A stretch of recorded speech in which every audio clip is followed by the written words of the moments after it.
Mga igsoon, daga nagunahuna nga ang kinabuhi mura og lumba. Ang uban daga giapas nga bayronon, daga ginagukod na mga deadline.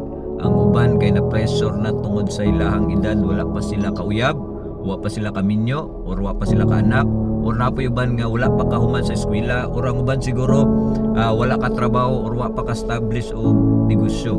Apan igsoon kana nga pagunahuna kapoy kana kini nga kamatuoran na gusto na ko ipadayag sa matag ko sa kaninyo nga pinaagi sa gibuhat ni Jesus dito sa krus sa Kalbaryo, wala ta ni dagan para madaog ta, apan daog na tadaan.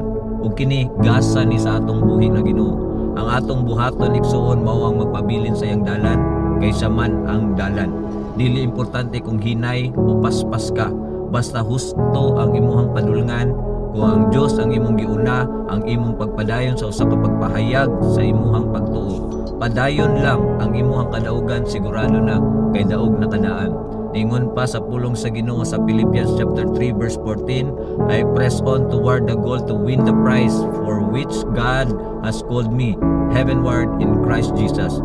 So this scripture remind us that our running in life is not just for the earthly victories. Even if we don't see immediate result, God has already secured the ultimate victory for us. Keep running with a purpose, trusting His plan. Busa igsoon, padayon ug dagan, ganay katuyuan, inubanan sa grasya sa atong buhi na Ginoo. God bless you.